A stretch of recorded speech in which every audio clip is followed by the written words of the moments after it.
I've been running after Miss President for a while, but I still can't catch sight of her. She's so fast, it's almost supernatural. Or maybe she's not even human.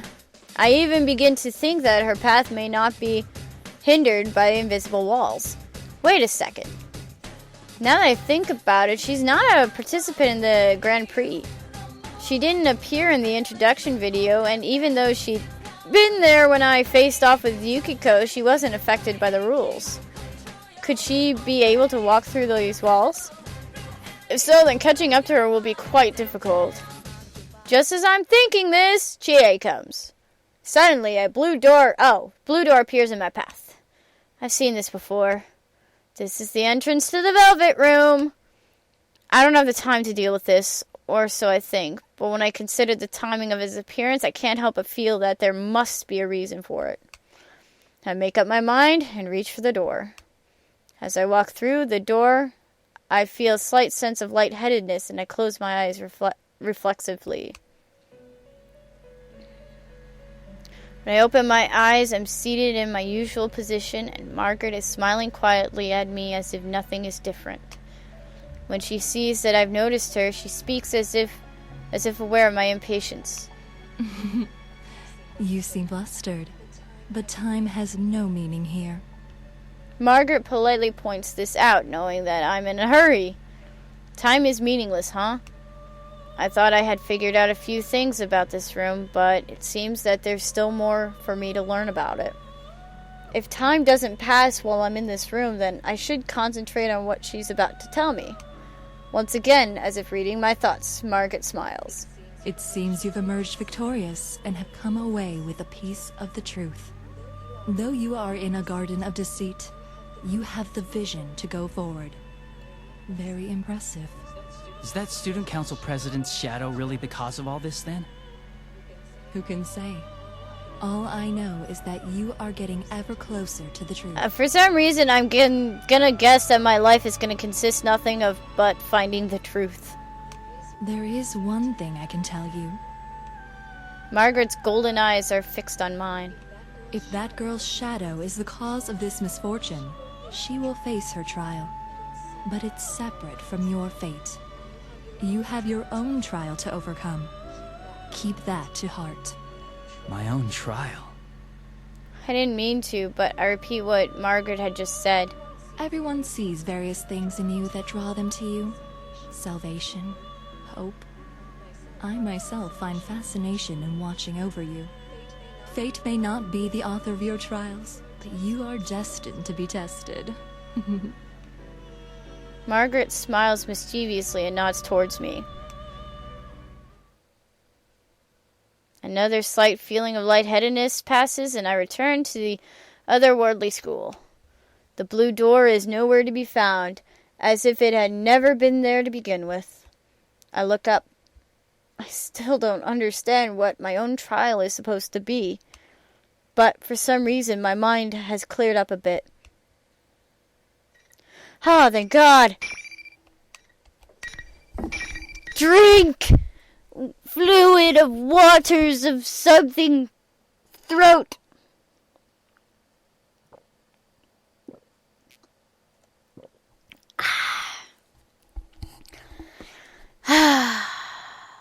Continue.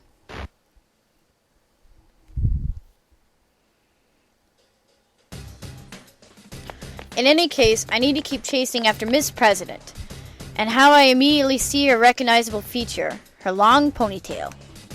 I found her! Wait! It's too dangerous to go alone. Miss President turns around in response to my voice. She's smiling. I wasn't expecting that at all. Calling me impressed that you managed to catch up to me so quick. This calmness. Had she expected that I would follow her? I'm beginning to feel like she's toying with me. But I understand now. Nothing I can say to her will change her mind. There's no helping it then. Promise me that you won't leave my side. And you can't do anything rash. If you can't agree to those terms, I'll have to force you into protective custody. This is a matter of life and death for you. Sure thing. Then let's get to that announcement room together. I thought that I'd be able to keep her in check by saying that her life was in danger, but she didn't seem to take any notice. She just shrugged and accepted my proposal. She's quite hard to deal with. I'm not sure if she knows how I'm feeling, but she speaks up. Hey, mind if I ask you something? What is it? There's a moment of silence. Just as I'm about to ask her to go on, Miss President continues. It's tough, being forced to fight your friends, huh? Sorry. You don't gotta answer. She must still be thinking about my fight with Yukiko. True, I'm slightly hesitant to talk about any of this, but it's a question that must be answered. That's how it feels to me. No, you're right. If I could avoid it, I would. But I believe in my friends. You mean your friends won't hate you after the fight? Or you think they'll understand that you don't really want to fight? I don't know. Both, maybe. I mean, there's no way we'd fight each other without some kind of reason. Will she believe that answer?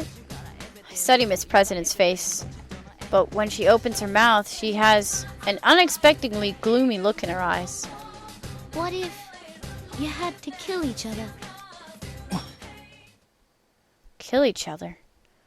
I truly hadn't anticipated that question. I'm caught off guard by how I hadn't even considered it. It's true, there's no guarantee that this General Teddy won't suddenly decide to make us fight to the death on a whim. He did mention in the beginning that he wanted us to fight to the death. And so far that hasn't happened. Thank God. Sorry, that was probably over the line. I don't know why I said that. I wouldn't let it happen. Even if I was forced into such a situation, I would never follow that order. That's all I can say right now. But after hearing my answer, Miss President casts her eyes down again. After seeing that behavior, how do I put this? Felt a sense of incongruity. Why could that be? Something doesn't feel like her. Could Miss President be carrying some unimaginable burden that she has yet to confide in us? Is it so heavy that she would ask that question of me?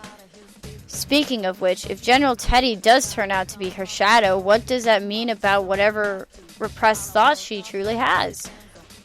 Suddenly it seems that her courageous and cheerful demeanor are a mirror image of that, and a slight sense of fear chills my spine. My thoughts race through my head while we walk down the hallway. Ow! Oof. What are you doing? Ugh! Thought I broke my nose for a moment. It's that invisible wall again. Even though I should have been expecting them, I relaxed my guard and walked right into one. I hold my nose and wave away Miss President, who looks concerned. There's an invisible wall. I don't think I can go through here. An invisible wall? Oh, that must have been why you broke out of the mime act every now and then. Well, if I can pass through, it must only be blocking the tournament fighters. This world sure is out there. Miss President walks right through the place I had bumped into. So that must be the case. As I imagine, Miss President is unaffected by these walls. Is it because she's not one of the fighters in the Grand Prix? Of course, if General Teddy really is her shadow, maybe the normal rules don't apply to her. The entrance leading into the school building is ahead of us. But perhaps worst of all is that the wall I just walked into is blocking me from reaching there. I'll just have to find some other way. No, there are walls there too. And the same can be said for the direction towards the entrance. A thought crosses my mind as I check back the way we had come. It's as I thought. Another invisible wall is formed where I just passed, and I can't go back. With walls in every direction, there's nowhere I can go! I'm trapped! And if I can't go anywhere, this can only mean one thing. Be careful. This probably means... Fight! Ba-da-ba-da-ba-da-ba-da-ba-da. The moment I call out to Miss President, General Teddy appears on the monitor in the entranceway. It means my third round in the Grand Prix is about to begin.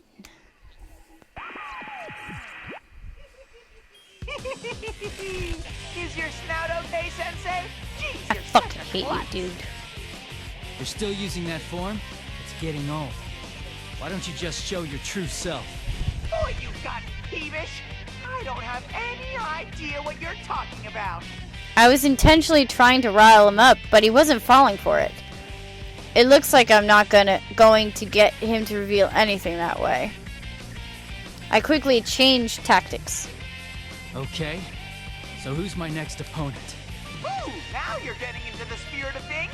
Let me guess, you're starting to enjoy beating Fuck up your you. friends? Okay, with the next challenger, come on down. Okay, now it's Chie.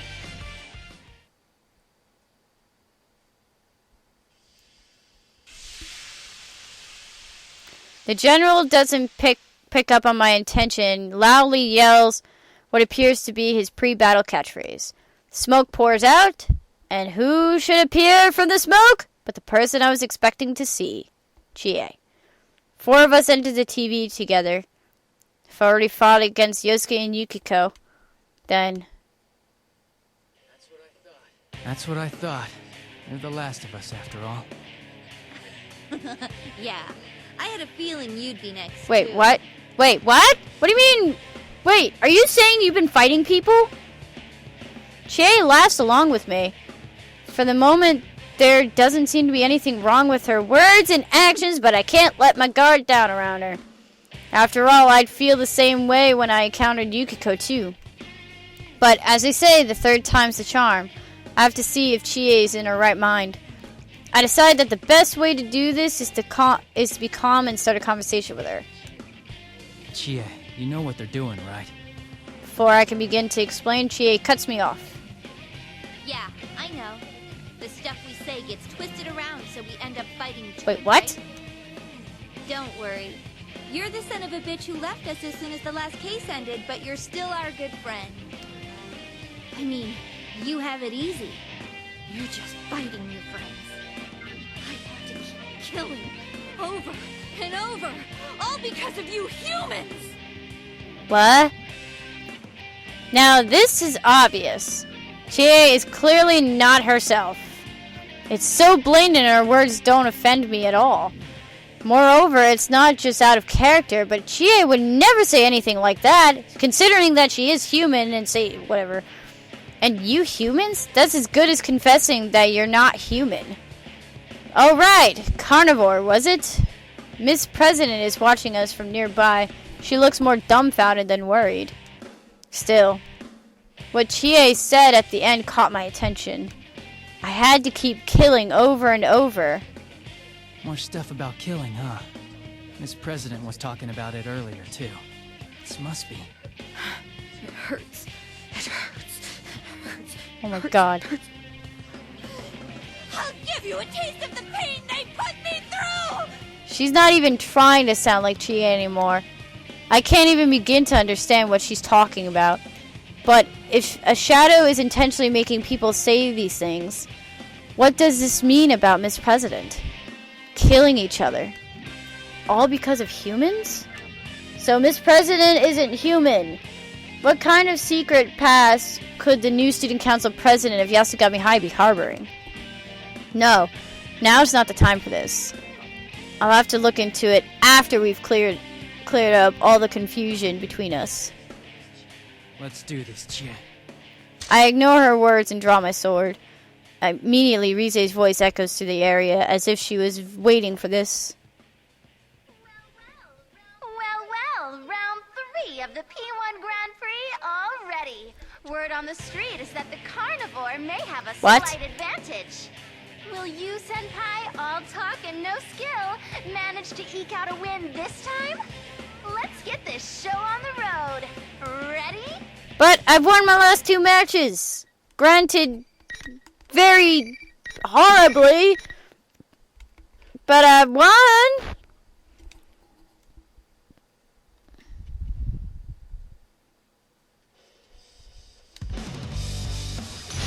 Chie Satanaka!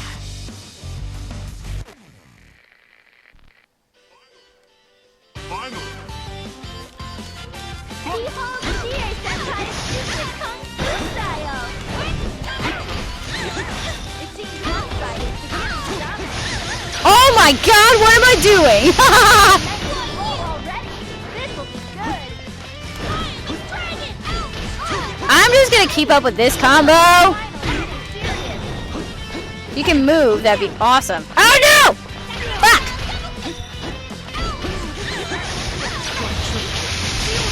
Oh my god! The opponent's still standing. No! Fuck! No! Fuck! Okay. All right, announcement over. Woo! Till next time.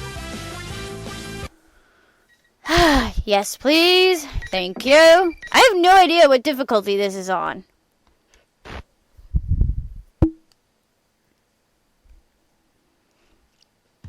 I won. I lower my sword and I begin slowing my bright breathing. I don't believe I've injured Chie too badly. Considering this was my third time having to do this, I feel like I'm getting pretty good at not having to seriously wound people in a fight. Wipe that smug look off your face. This isn't fun at all. Fuck you! General Teddy has seen the fights ended without any injuries and spit his words to the monitor. The image on the monitor then disappears without anything further. Let him say whatever he wants. I fought all the friends I came into the TV with, and none of them are hurt. All that's left is to head to the announcement room and make sure Nanako is safe, and then we'll be able to go home. I walk over to Chie and help her up off the ground. She's come back to her senses, and she seems a little sheepish. You alright? I think so. Man, you're strong. I'm kind of shocked at how much of a difference there is between us. Look who's talking. I've never been kicked around so badly in my life. I wait for Chie to reach her feet and then tell her everything that's happened up to this point. So the others are safe too? What a relief. I was pretty worried. Chie is so relieved that she sits down on the floor once more. I can't help but smile at the reaction. She really does care about her friends. Yeah, these are the people I believe in. Seeing us exchanging smiles like nothing was wrong, Miss President sounds perplexed when she speaks up. You guys really are tight, aren't you? Makes me jealous. Well, we did spend a whole lot of time together last year because of that case. Sure, I was surprised to hear such weird stuff coming from him, but I know he'd never say any of that to me. Wait a sec. Who are you? Oh, I forgot about that. I quickly introduce Miss President and tell Chie that she may be a victim of this case. But Chie looks again at Miss President suspiciously. Huh? The student council president? You mean ours? That doesn't seem right. I remember the new president being a guy. Ooh. What are you saying? I'm the student council president. Who else would I be? Somebody who is very confused. I'm pretty sure, though. Maybe if you told me your name, I'd remember. My name? Miss President stops moving. What's going on? She can't tell us her name? That's not that strange a question, is it? But for some reason, Miss President seems unable to answer. I sense some kind of incoherent melancholy from her. Chie and I share a tense glance. My name's... What's wrong? My memories. No, I don't want to fight anymore. Why do we have to kill one another? So she's obviously not human. You know what? She kind of reminds me of Aegis, in a sense. So was she like... So since I obviously know... Okay, theory time for me. Since I obviously know that the Akihiko, Mitsuru, and Aegis are in this story, the Kirijo group is obviously going to be somehow part of this. And the Keijo group, if you guys have seen or know about in Persona 3, is they did some pretty bad things in the past.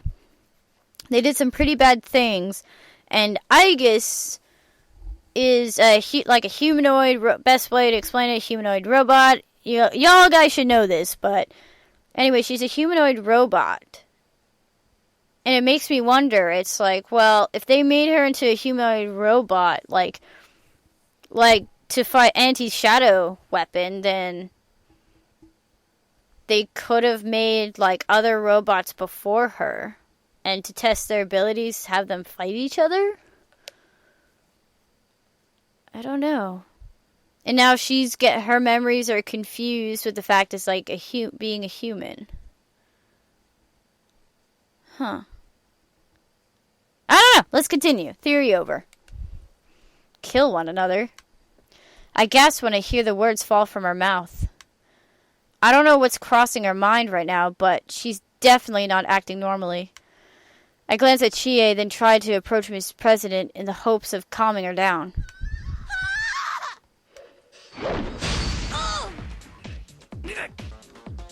The fuck just happened? Without warning, Miss President begins flailing her arms as if trying to ward off demons that only she can see. Chie reaches down and touches her in concern. Miss President's arm catches Chie and easily knocks her to side. Chie! What power! I barely managed to catch Chie before she slams into the concrete wall. Still, this sudden breakdown, what in the world's happened to Miss President? Once I've helped Chie back to her feet, we carefully approach her from both sides. This will be a little rough, but it can't be helped. We can't ask her anything while she's like this. But at that moment... What? No way. Before I know it, Miss President is flying through the air. What? She was jumping. For a moment, I can't comprehend what I'm seeing. This is no ordinary leap. She was at a standstill, but now her entire body is suddenly higher than my head. Her jumping ability is unbelievable. Sounds very similar to Aegis. Ow! She and I look up in astonishment as Miss President kicks off the ceiling to change directions and lands at a full run. Wow. Who is that girl? Did I say something to offend her? She did mention something about her memories. Come to think of it, her memories did seem a little muddled. Maybe she was on the verge of getting them back. What kind of memory would make her go nuts and run away like that? I can't answer Chie at all. What if you had to kill each other? I hear Miss President's sad voice in my head. Chie apparently wasn't expecting me to answer her, and she continues. I'll wait here. Make sure you rescue her, okay? Her voice is strong and confident. To drive the point home, she pokes my chest with her finger as if ordering me. Even though she might be in danger herself, she's still worrying about others. All my friends are like that. That makes me really happy right now. I ask Chie if she'll be alright on her own. She fires back, "Let me worry about that." I nod to her and begin running after Miss President once more. I will save her no matter what. Whew.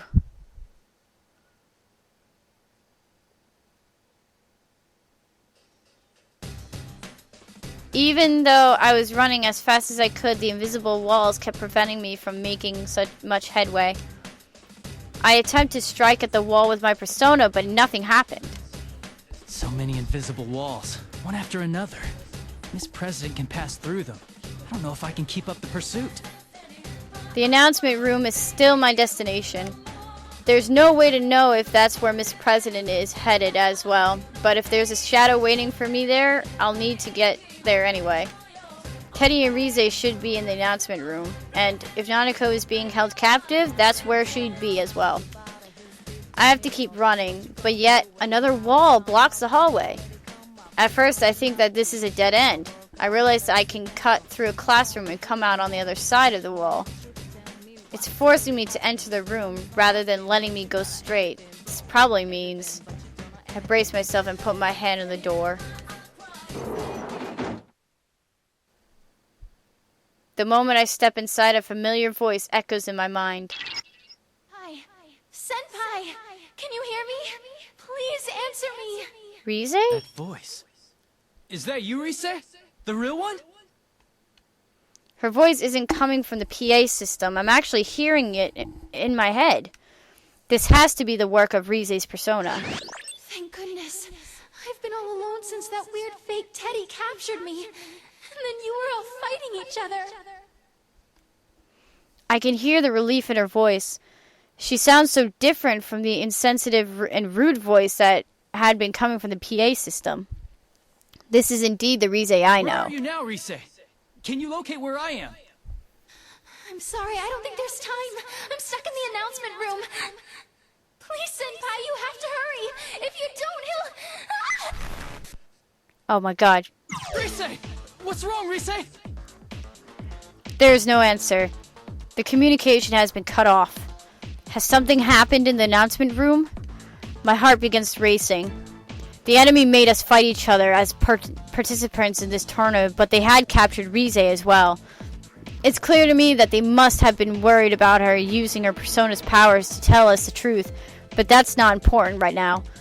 If she was just captured to prevent her from contacting us, then the enemy must think of Rize as being less valuable than those who had to fight. She sounded okay, but who knows what might happen to her now. I have to hurry. Pardon me for interrupting while you are lost in thought. I guess?